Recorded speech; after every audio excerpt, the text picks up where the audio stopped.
بسم اللہ الرحمن الرحیم۔ السلام علیکم۔ اردو کہانی سینٹر میں خوش آمدید۔ آج کے اس ویڈیو میں آپ کو ایک معصوم لڑکی کے اوپر بیتی دکھ بھری سچی کہانی سنانے چاہ رہی ہوں، لیکن کہانی سنانے سے پہلے نئے آنے والوں سے گزارش ہے کہ اردو کہانی سینٹر کو سبسکرائب کیجیے اور ہماری ویڈیو سب سے پہلے دیکھنے کے لیے بیل آئیکن کو کلک کیجیے۔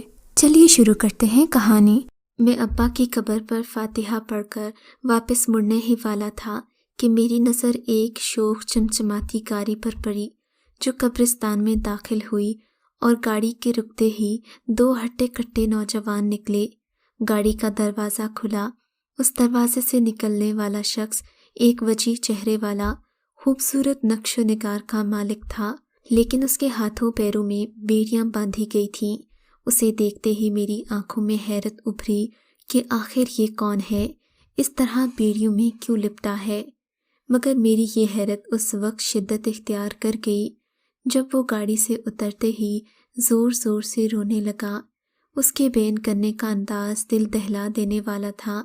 اتنے میں ایک عورت گاڑی سے اتری اور اسے سنبھالنے کی کوشش کرنے لگی، مگر وہ کسی کے ہاتھ آنے والوں میں سے نہیں تھا۔ اس کے بندھے ہاتھوں میں بھی اتنی طاقت تھی کہ وہ ہر ایک کو دھکیل رہا تھا۔ قبر پر موجود ہر شخص اسے حیرت اور تجسس سے دیکھ رہا تھا۔ اتنے میں بیڑیوں میں جکڑا شخص تیزی سے آگے بڑھا اور ایک قبر کے پاس جا کر زمین پر ڈھہ گیا، ساتھ ہی اس قبر کی مٹی کو اٹھا کر اپنے جسم پر ملنے لگا، زور زور سے رونے لگا۔ اس کی یہ حالت دیکھ کر ایک عجیب سی وحشت محسوس ہو رہی تھی۔ وہ بار بار قبر سے لپٹتا اور روتا جاتا۔ اس کی حالت قابل ترس تھی، مگر میرے دل میں اس بات کو جاننے کا تجسس بڑھتا ہی جا رہا تھا کہ آخر یہ شخص کون ہے۔ تھوڑی ہی دیر میں اس کے باڈی گارڈ تقریباً گھسیٹتے ہوئے گاڑی تک لے گئے، مگر وہ وہیں کسی گہری سوچ کے تحت دیر تک کھڑا رہا۔ ہر کوئی واپس اپنے گھروں کو جا چکا تھا، مگر ایک گورکن وہاں موجود تھا جو ان کے جانے کے بعد بھی اپنا کام کرتا رہا۔ پھر وہ اس قبر کی مٹی ٹھیک کرنے کے لیے آگے بڑھا تو میں فوراً ہی امید کے تحت اس کے پاس گیا۔ بولا، چچا یہ کس کی قبر ہے؟ انہوں نے میری جانب حیرت سے دیکھا۔ بولے، بیٹے تم کیا کرو گے جان کر؟ تب میں نے کہا، چچا ابھی ایک شخص آیا تھا، وہ کون ہے؟ آپ اس کے بارے میں کچھ جانتے ہیں؟ تب اس کے ہاتھ کام کرتے ہوئے رک گئے۔ بولا، بیٹا یہ چودھری محمد حشمت کا بیٹا ہے، ایسے ہی روزانہ یہاں آتا ہے، اس قبر سے لپٹ کر یوں ہی روتا ہے۔ میرے دماغ میں عجیب سی الجھن ہونے لگی۔ تبھی میں نے کہا، چچا آپ بتائیں نا یہ یہاں کیوں آتا ہے؟ انہوں نے کہا، بیٹے یہ بڑی ہی دردناک کہانی ہے، اور پھر میرے چہرے کی جانب دیکھتے ہوئے بولے، رات ہو رہی ہے، ٹھنڈ بڑھ جائے گی، یہاں میرے پاس ہی ایک جھونپڑی ہے، وہاں چلتے ہیں۔ میں خاموشی سے ان کے ساتھ چل پڑا۔ وہ ایک سنسان سی جگہ پر ایک کونے میں بنی کٹیا سی تھی۔ اس کے اندر ایک ٹوٹی ہوئی چارپائی پڑی تھی اور ساتھ ہی زمین پر ایک کپڑا بچھا ہوا تھا۔ چچا اندر آتے ہی زمین پر بچھے کپڑے پر بیٹھ گیا اور سر دیوار سے ٹکا لیا، دور خلا میں کسی غیر مرئی نقطے کو گھورنے لگا۔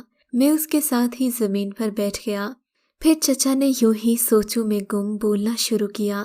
انہوں نے کہا، بیٹے سالوں پہلے کی بات ہے، یہ شخص اس وقت جوانی کے عروج پر تھا، روز اس قبر پر آیا کرتا تھا اور گھنٹوں بیٹھ کر روتا تھا۔ ایک روز اس کی طبیعت بگڑ گئی، اس وقت میں وہیں پر قبر بنا رہا تھا۔ یہ رو رو کر نڈھال ہو چکا تھا۔ اس کے نیم مردہ وجود کو سہارا دے کر میں اپنی کٹیا میں لے آیا۔ جب اسے ہوش آیا تو میرے اصرار کرنے پر اس نے اپنی ساری کہانی سنا دی۔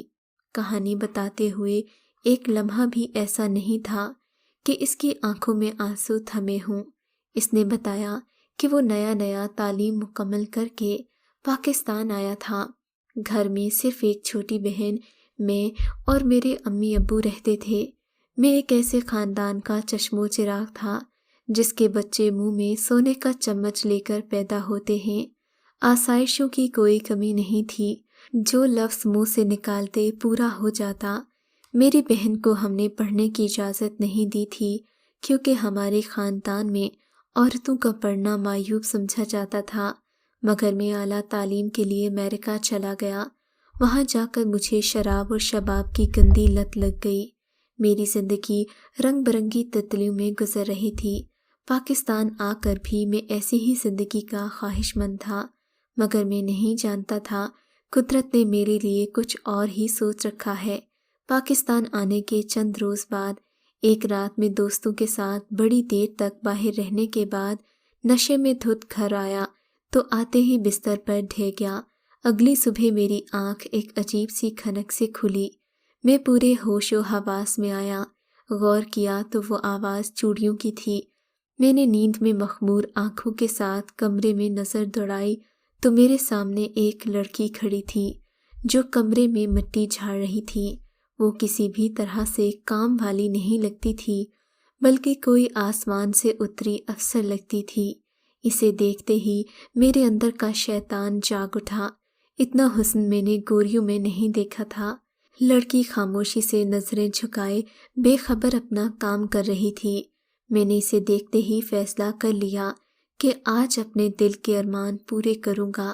اسی خیال کے تحت میں تیزی سے اٹھا اور نہانے چلا گیا۔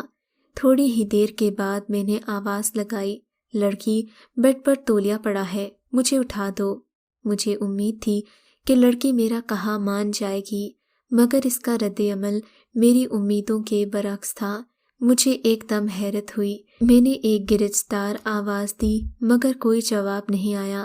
میں غصے میں آگ بگولا ہوتا کپڑے بدلتا باہر آ گیا۔ آتے ہی لڑکی پر بری طرح برس پڑا۔ میں کب سے آوازیں دے رہا ہوں مگر مجال ہے تم نے میرا کام کیا ہو۔ میرے اس قدر چلانے پر بھی لڑکی نے کوئی رد عمل ظاہر نہیں کیا۔ خاموشی سے اپنا کام کرتی کمرے سے نکل گئی۔ غصے کی وجہ سے میرے تن بدن میں آگ لگ چکی تھی۔ میں ہر حال میں اسے پانا چاہتا تھا، مگر میں سوچ بھی نہیں سکتا تھا کہ کوئی لڑکی مجھے چودھری حیدر زمان کو اس طرح فراموش کر سکتی ہے، وہ بھی ایک معمولی سی نوکرانی۔ میرے اندر ہوس کی آگ بڑھتی چلی گئی۔ اسی روز مجھے معلوم ہوا کہ یہ ہماری حویلی کی سب سے پرانی ملازمہ رضیہ بی بی کی بیٹی ہے۔ رضیہ بی ہمارے لیے ملازمہ نہیں، ہمارے گھر کا ایک حصہ تھی، مگر اب مجھے کسی چیز کی پرواہ نہیں تھی۔ میں اس لڑکی کو ہر حال میں پانا چاہتا تھا، مگر ایک بڑی عجیب بات ہوئی کہ وہ لڑکی گھر کے کسی بھی ملازم سے زیادہ بات چیت نہیں کرتی تھی۔ خاموشی سے آتی، اپنا کام کر کے شام کو لوٹ جاتی۔ میں نے کئی بار اس سے پیار سے بات کرنے کی کوشش کی، مگر بے سود رہا۔ پہلی مرتبہ جب کوئی لڑکی میرے قابو میں نہیں آ رہی تھی تو میرے اندر اسے حاصل کرنے کی تڑپ جاگ اٹھی۔ میں نے اس کے بارے میں معلومات لینا شروع کی۔ میں چاہتا تھا کہ یہ خود میرے پاس آئے۔ مجھے معلوم ہوا کہ یہ نمازی، پرہیزی اور دیندار لڑکی ہے، کام کرنے والے محنتی لوگوں کو پسند کرتی ہے۔ یہ سنتے ہی مجھے خیال آیا کہ کیوں نہ میں اس لڑکی کے مطابق اپنے آپ کو ڈھال لوں۔ لڑکیاں اس طرح آسانی سے زیر ہو جاتی ہیں اور پھر میں اسے خود مسترد کروں گا۔ اسی دن میں نے اس لڑکی کے سامنے نشہ کرنا چھوڑ دیا اور 5 وقت کی نمازیں پڑھنے لگا۔ کئی بار اس نے بھی مجھے نماز پڑھتے ہوئے دیکھا۔ میں اس کے سامنے اکثر اپنے ہاتھ میں تسبیح پکڑے رکھتا۔ پھر میں آہستہ آہستہ ابا کے کاموں سے گاؤں کی زمینوں پر جاتا، مگر کام کا بوجھ زیادہ بڑھ گیا۔ میرا زیادہ تر وقت وہیں گزرنے لگ گیا۔ ایک لمحہ بھی ایسا نہیں تھا کہ دل میں سے غزالہ کا خیال جاتا۔ میں جب بھی گھر آتا میرا جی چاہتا کہ اس کی صورت دیکھتا رہوں۔ سچ تو یہ تھا میں اس کے عشق میں گرفتار ہو چکا تھا، مگر ابھی تک یہ حقیقت مجھ پر عیاں نہیں ہوئی تھی۔ میری بہن اور غزالہ کی خاصی دوستی تھی۔ اکثر میں نے ان دونوں کو باتیں کرتے ہوئے دیکھا تھا۔ میرے دل میں بھی یہ امید جاگتی کہ کاش غزالہ مجھ سے یوں ہی مسکرا کر بات کرے۔ ایک روز جب میں رات کو ذرا دیر سے گھر آیا، مجھے معلوم ہوا میرے تمام گھر والے کسی شادی کے لیے گھر سے جا رہے تھے۔ میں بہت تھکا ہوا تھا، میں نے ساتھ جانے سے انکار کر دیا۔ اماں نے مجھے بتایا کہ گھر میں صرف غزالہ اور رضیہ بھی ہوں گی جو میرا خیال رکھیں گی۔ یہ سنتے ہی میرے اندر مہینوں سے سویا شیطان ایک مرتبہ پھر جاگ گیا۔ میں نے تہیا کر لیا کہ اس سے بہتر موقع کبھی نہیں ملے گا۔ آج تو غزالہ کو حاصل کر کے رہوں گا۔ انہی خیالوں میں گم اپنے بستر پر لیٹا کہ اچانک کسی نے کمرے کا دروازہ کھٹکھٹایا۔ میں جانتا تھا رضیہ بھی ہوں گی، کیونکہ ان کو ہم اپنے بچوں کی طرح عزیز تھے۔ وہ ہم سے تھوڑی تھوڑی دیر بعد کھانے پینے کا پوچھتی رہتی، مگر جیسے ہی میں نے دروازہ کھولا، سامنے کھڑے وجود کو دیکھتے ہی میرے جسم میں سنسنی دوڑنے لگی۔ وہ رضیہ بھی نہیں، ان کی بیٹی غزالہ تھی۔ میری آنکھیں تو پھٹی کی پھٹی رہ گئیں۔ جس لڑکی کی میں نے تمنا کی تھی وہ خود چل کر میرے پاس آئی تھی۔ وہ آگے بڑھی تو میرے قدم خود بخود پیچھے ہٹنے لگے۔ وہ جا کر میرے بیڈ پر بیٹھ گئی۔ میں جان گیا کہ ضرور اپنے دل کا حال کہنے آئی ہے۔ اس سے پہلے کہ میں کچھ بول پاتا، وہ میری جانب بڑھی اور بولی، چودھری حیدر زمان، جتنا تم نے میری خاطر خود کو بدلا ہے، نیک بننے کا ڈرامہ رچایا ہے، اگر حقیقتاً یہ سب کچھ اللہ کی رضا کے لیے کرتے تو شاید آپ ولی بن چکے ہوتے۔ یہ سنتے ہی میرا دماغ گھوم گیا۔ یہ کہہ کر وہ وہاں سے جا چکی تھی۔ میں گھنٹوں اس بات پر سوچتا رہا۔ مارے گھبراہٹ کے میرا برا حال ہو گیا تھا۔ دل پر عجیب سی کیفیت طاری تھی۔ نہ جانے کب چکرا کر بیڈ پر گر گیا۔ جب میری آنکھ کھلی تو میں نے خود کو بیڈ پر پایا۔ میری ماں میرے پاس نم آنکھوں سے بیٹھی مجھے دیکھ رہی تھی۔ مجھے دیکھتے ہی بولی، بیٹا اللہ کا شکر ہے کہ تم ٹھیک ہو، ہم سے غلطی ہو گئی، گھر پر کسی کو تو چھوڑ کر جاتے۔ یہ سن کر مجھے حیرت کا جھٹکا لگا۔ اماں، آپ تو رضیہ بھی اور ان کی بیٹی کو گھر پر چھوڑ کر گئی تھیں۔ تب اماں نے تشویش سے میری جانب دیکھا اور بولی، نہیں بیٹا، وہ تو ہمارے ساتھ گئی تھیں۔ اس وقت میرے رونگٹے کھڑے ہونے لگے۔ میں ایک دم اٹھا اور بولا، مگر اماں، آپ تو کہہ رہی تھیں کہ دونوں گھر پر رہیں گی۔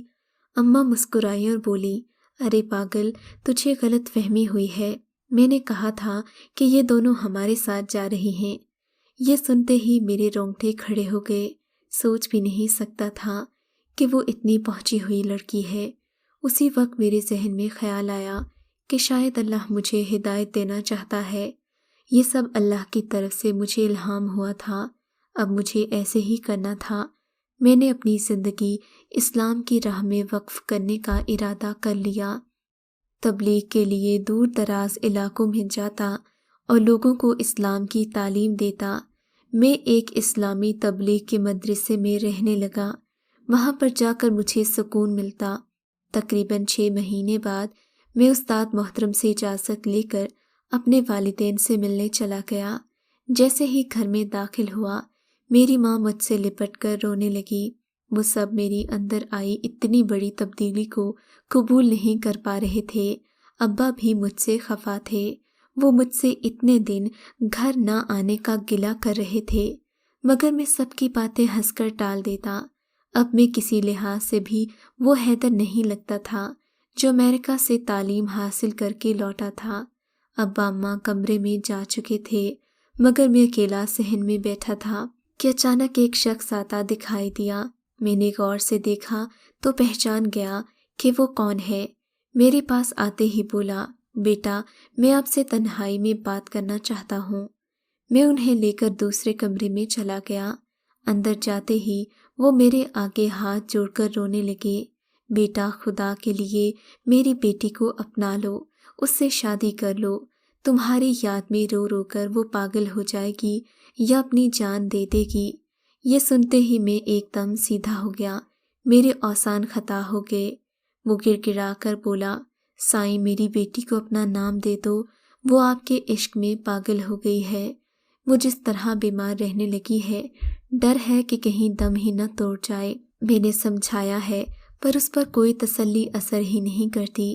میں نے سوچا، جس لڑکی کے لیے اللہ کے آگے گڑ گڑا رہا تھا، اللہ نے اس کے دل میں میری محبت ڈال دی۔ غزالہ کے ابا مسلسل رو رہے تھے۔ میں نے انہیں نیچے سے اٹھایا اور اپنی برابر والی کرسی پر بٹھایا، مگر اس کی آنکھوں میں التجا تھی۔ غزالہ سے شادی کرنے کا سوچا تو تھا، مگر اپنے والدین کے ساتھ کی ضرورت تھی۔